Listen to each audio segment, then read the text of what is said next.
Hey guys, it's Elvis here, the Baron's Finest, getting you all a dark profile / regional report of what I played at the Indianapolis Regional this past weekend. And I decided to play a fun build of heroes. It's a brilliant fusion concept that I saw top in some OCG tournament. Decided to play at the event because I really didn't feel like playing Metal Foe or anything else. Nor did I have time to build a lot. And I was like, you know what, I'm going to play heroes. I've been enjoying this deck a lot on Dev Pro as of late.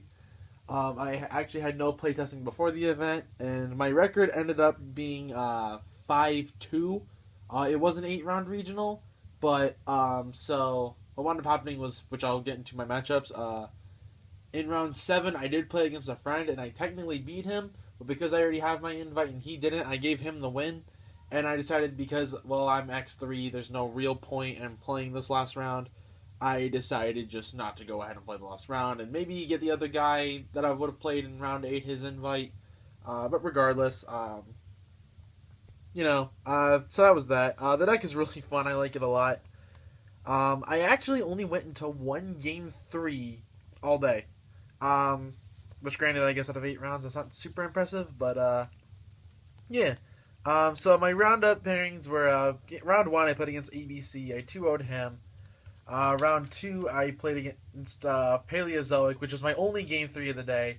Also, I will say that my only losses were to Paleozoic. Everything else was a win. Round 3 was against Metal Foes. I 2-0'd him. Round 4 was against Paleozoics. I did get 2-0'd, but, I did not prepare for that matchup at all. Round 5 was against DDD. 2-0'd him. And then round 6 was Infernoid. Games were relatively quick. I never went into time. I usually won around, I want to say, turn 6, because since I never established Dark Law, like, for the most part. But I'll go ahead and get started on the deck list. Also, really sorry that I'm using my hand. I left my tripod at home, or at my apartment, excuse me, and I'm at my parents' place right now. So to start off with, we played 3 copies of Shadow Mist, basic, not basic hero card, 3 copies of Bubble Man, 3 Tin Goldfish, and that's it for the really basic hero stuff. The next part of the monster lineup was in my entire Brilliant Fusion engine of 1 Garnet, 2 Snow, and then 1 Electromagnetic Turtle. So I never really drew Garnet, thankfully. And I drew Snow a little bit, but Snow is honestly the best card in the deck, in my opinion. Snow gets you so far in such a little time. Against ABC round 1, I literally won just because I kept being able to access Snow. And he kept establishing Infinity first turn because he was playing the Galaxy Soldier build. And I just kept baiting, I kept baiting the Infinity with some spell, and then I would just book it with Snow, run it over, and that was just, how I won. And then, Snow just got in there. But that's it for the monsters. 13 monsters. I was just making sure I was counting that right. For spells, since we are, as I mentioned, we're doing this concept. We're doing triple Brilliant Fusion. Triple A Hero Lives. 3 Mass Changes. That's it for our 3 ofs. Double E-Call, because we want to see our heroes. 2 copies of Pot of Desires. I really still disagree with 3. 2 Twin Twisters. I know a lot of people are going to be like, why Twin Twisters? You actually don't mind the discard, because you get dead pieces out of your hand. You can enable Shadow Mist. You can send the Electromagnetic Turtle. If you draw the Garnet, you can send the Garnet. You can send Snow. The only monsters you really don't ever want to discard are Bubble Man and Tin Goldfish, but sometimes it happens. And even then, sometimes discarding them isn't bad if you have Instant Fusion. 1 Raigeki, 1 Foolish Burial. Foolish is actually really cool because you can send Shadow Mist, Turtle, or Snow. 1 Rhoda.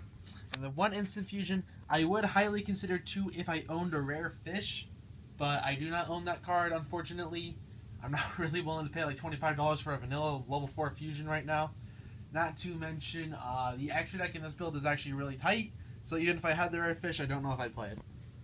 But that's it for the spells, and then for the traps, we played 1 Bottomless, 1 Floodgate, for our Fleesia targets, 1 Emptiness, 1 Warning, 2 Solemn Strike, and then 2 Quaking. These are actually all very fantastic.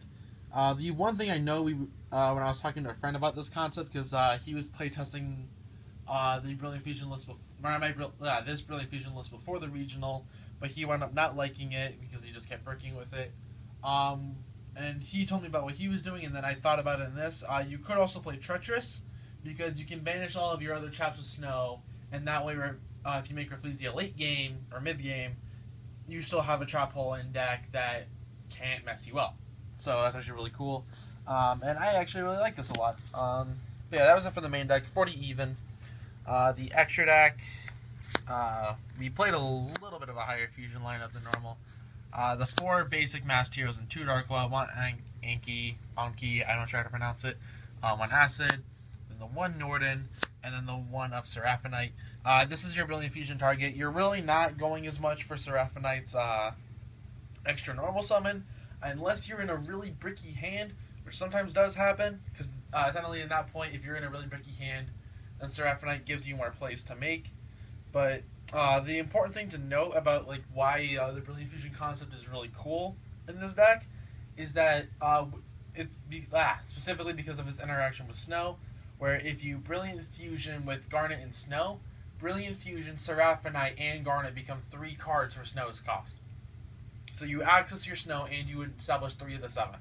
And then you don't care about the rest of your monsters outside Goldfish and Bubbleman that ever hit your graveyard. So yeah, it's a really nice little interaction.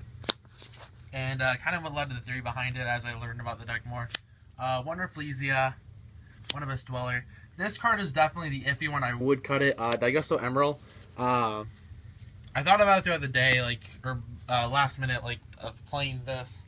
And the theory behind this is because we are playing such a low monster count, particularly in the fact that our extra deck is also so really important to us, and we have Recurrence and Snow to, in theory, make consistent rank 4s.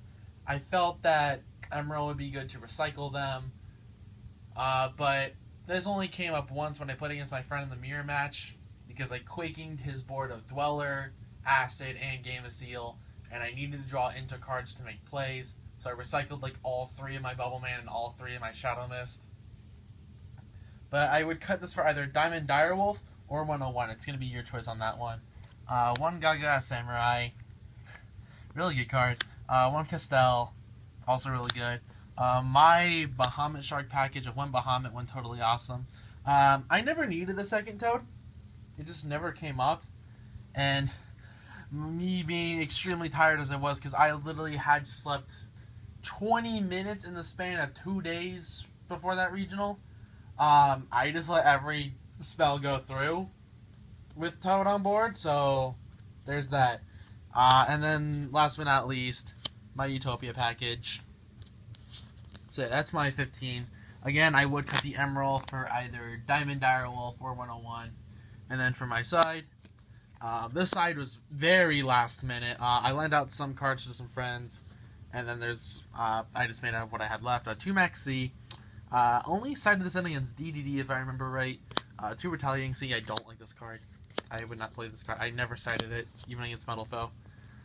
2 Chaos Hunter. I'd keep it, but I barely sided it in.